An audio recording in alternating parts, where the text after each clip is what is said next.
Hi everyone, this is Parobitek and welcome sa aking YouTube channel. Para sa mga bago sa aking channel, ako po ay nagtuturo ng mga tips and tricks anything sa computer. Sa video pong ito ay pag-uusapan natin ang tungkol sa ating cache files sa ating computer.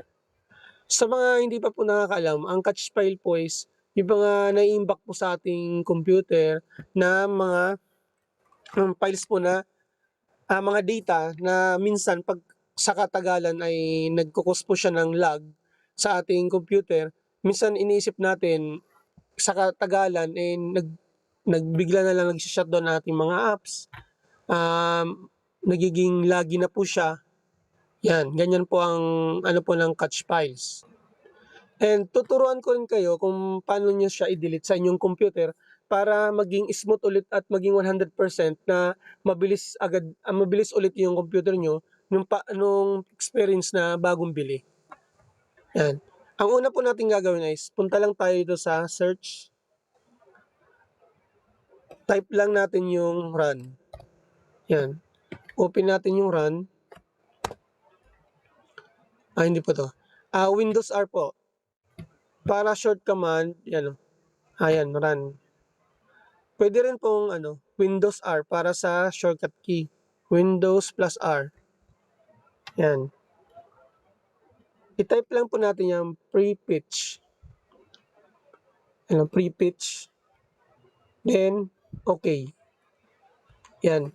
Ito po yung mga files na na-imbak. Mga files na yun, naka-imbak sa ating storage or RAM na kailangan nating i-delete. Kasi pag sobrang dami na siya, minsan iniisip natin, bakit masyadong naglalag na yung ating computer? Ito po ang dahilan kung bakit po nagkakaroon ng lag or nagka-crash ang ating mga website or mga application. Bali po is, kiklik mo lang yun dyan, Control A. Yan. Ang pag-delete po niyan is, kailangan po natin pag-delete is Shift Delete para siguradong hindi na siya makapunta sa recycle bin. Shift Delete. Yan. Delete lang natin yan.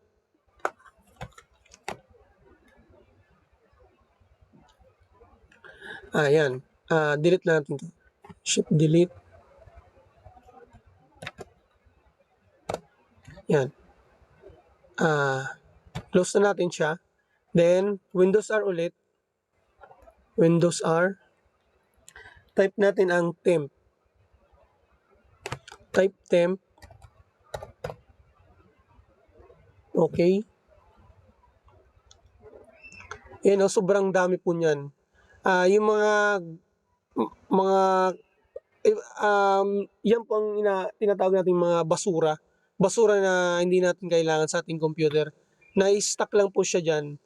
Hindi po natin makikita sa recycle bin. Nasa system po kasi yan, kaya need nating ma-delete. Control A para sa lahat ma-highlights. Control A. Then Shift Delete. Yan. Skip lang natin. Yung mga hindi po na-delete is, ibig sabihin is, kailangan pa po siya ng system. Kaya okay lang siya hindi ma-delete. Kasi nagra-run pa po siya sa inyong system. Kaya okay lang na hindi siya ma-delete. Then, Windows R ulit. Type %. Yan, Windows R ulit. Type natin ang %. Type natin ang temp. % ulit. Then, okay. Yan. Yung mga cache file na naka-imbak na need nating ma-delete sa ating system para hindi siya mag-cause ng lag sa ating computer. Yan. Control A, then Shift Delete.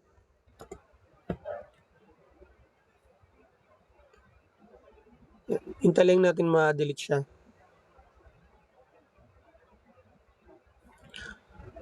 Skip lang natin siya. Ibig sabihin yung mga delete is, ginagamit pa ng system yan kaya okay lang na hindi mo na siya ma-delete. Yan, skip lang.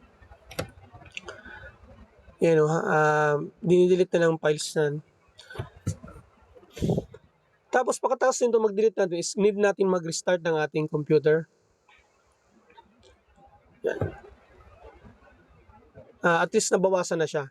Ito, okay lang naman hindi lahat ma-delete kasi yung mga ibang catch file dito is, kumbaga nagra-run pa siya sa ating Windows, kumbaga ginagamit pa siya ng system niya. Kaya hindi mo na siya dinidelete ng ating ano, I mean need pa siya ng ating mga computer.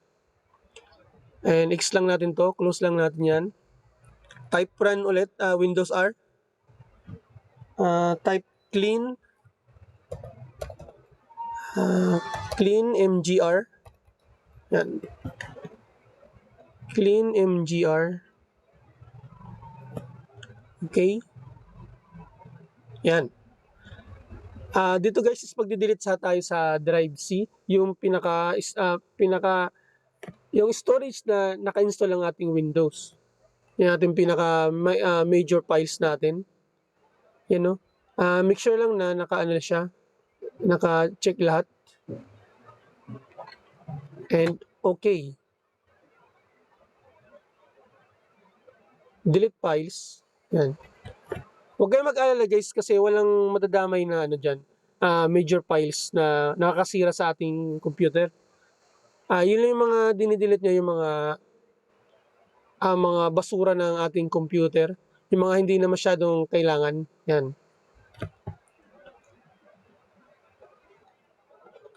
After that nun guys is na-delete na natin yung mga catch files, is punta naman tayo sa ating settings. Tayo sa ating settings, and settings, click natin yung storage. Yan. Bali dito is may nakikita tayong mga